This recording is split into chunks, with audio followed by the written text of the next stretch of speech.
Hello, hi, good afternoon. It's Nick here from Female Leaders on Fire. And today I just wanted to talk to you about overthinking. So, just to reintroduce myself for those that don't know me. So, I'm Nicola Buckley, and I am the coach for women in the corporate world who want to refine their fires, that purpose, that passion, that excitement. And do that to have more impact, more influence, and more income as a result, and also become a real force for good in the corporate world. So today, I've been having chats with my new VA, so that's super exciting. So we're going to be doing some behind the scenes stuff that's super, super slick. And also been having some chats with my podcast editor as well. So super excited for what's coming up. So if you haven't listened to the podcast, it's the Female Leaders on Fire podcast. We've generally been in the top 10 since we launched, and we're now in 21 countries, nearly 1,000 downloads, and we're only in week 8. So it's going super, super well. And I would love to know if there's anything you would love me to cover. We're going to have a few different things. I'll be sharing some polls to just get your perspective on what you would like to hear. So what are female leaders struggling at the moment? What are the challenges? Is it going back into work? Is it how to lead teams remotely? Is it how to support teams that are maybe hybrid working? Is it how to ask for that promotion or pay rise when you're working from home? So we've got lots of great stuff coming up. And as I had my day today, or as I went through my day today, I started the day overthinking quite a lot. I had a bit of a day today that was broken up by lots of different meetings. And also this morning I had some blood tests. So I've got some ongoing health issues that we're just trying to get to the bottom of at the moment. And this is all part of it. And I'm waiting for an ultrasound as well. So I was overthinking quite a lot this morning. I was quite stuck in my own head. And that meant I was kind of procrastinating. I was faffing a bit. I managed to watch an episode of The Bachelor Australia rather than even get anything productive done. So I was getting quite stuck in my head. And I'm also a person who speaks to think.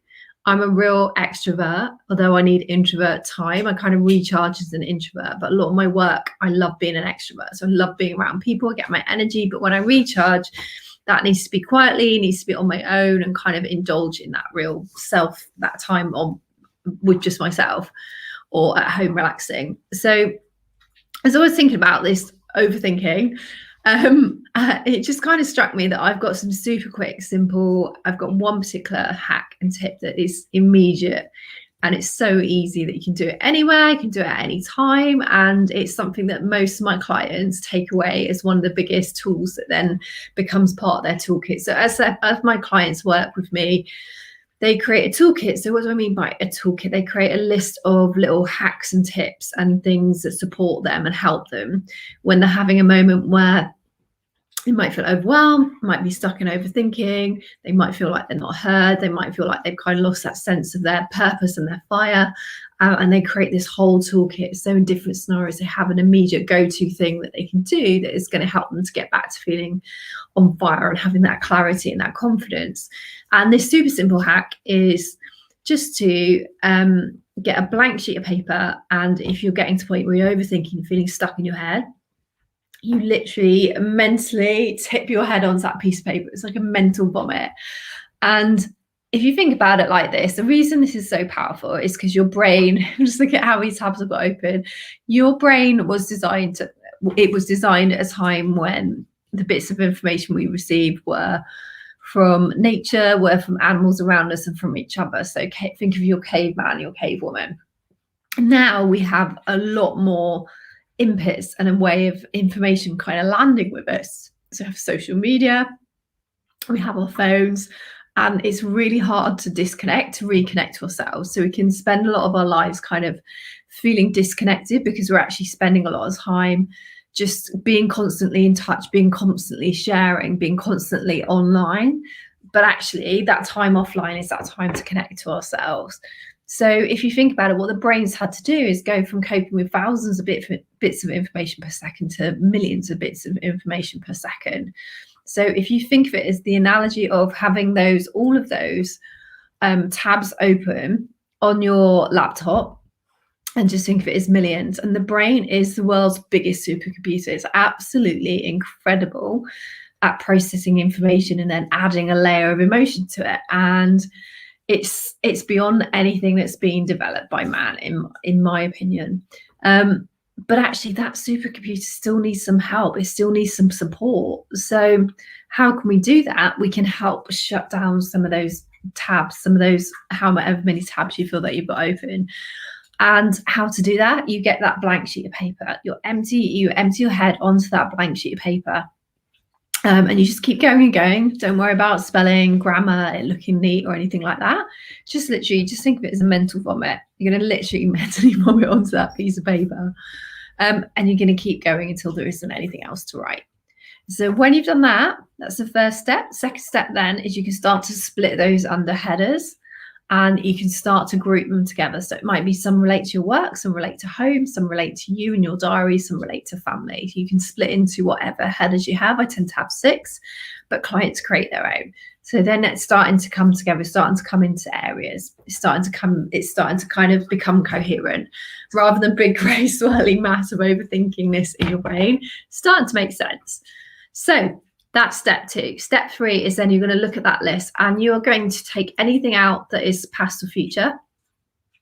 Past is obviously just ruminating over it generally. We tend to beat ourselves up about what we have done. We can't change that. We can only reframe it. And then future stuff, you can take it out and you can put it into your diary. If it's something that can go in at a later date, put it in your diary as a reminder for that later date, and take that pressure off yourself for now. So we can do that. We can also go through what is true and what is not true. So what can you prove to me that is true? What is data, what I would call data? What is a real thing that's happening versus a drama? What is a story you might be telling yourself about something? Cross out everything that is past and then cross out everything that is drama. The next one you're going to do is just cross out anything that isn't within your control. So think about the sphere of control. It's a great tool that I'll share at some point in more detail. What are you going to cross out? What is not in your control? So if it's around worrying about what the weather's going to be at the weekend for a friend visiting, if it's worrying about what your boss is currently thinking of you, you can't necessarily control those things. You might be able to influence, but you can't control them. So cross out the things that you're worried about. Sorry, cross out those things that are outside of your control. And then you're left with the things that are true and real and they're here and now. And then when you've got that list, just from each of those headers, pick one inspired feel-good action that gives you more peace of mind, that helps you to feel that clarity and that confidence. Pick that one thing and then go and do that one thing. And then pick the next thing and then the next thing. So rather than a to-do list, this is what I would call a peace of mind list. I worked with an American coach quite a long time ago, and she had this similar framework that I've kind of adapted a little bit. So instead of a to-do list, if you're overthinking, have a go at this peace of mind list and let me know how you get on. So that's it for today. If you're currently feeling a bit stuck, drop me a message. If you feel like you've lost your fire, days are feeling a bit grey, you can't wait to Friday, if you're just hanging out Friday and then you dread work from Sunday morning all the way through to actually getting started, drop me a message because I can help you to find your fire again, that passion, that purpose, that excitement. And yeah, so drop me a message and then we can book in a quick call and I'll share how you can work with me, whether you're an organisation or an individual. So that's it for today. I'm also going to put a link below to my Overwhelmed to On Fire guide. So that will take you through these steps, but you can actually print that out and just follow through the steps in that guide as well. So that's it for today. I hope you're well and I will speak to you soon. Love to know how you get on with your peace of mind list. Bye.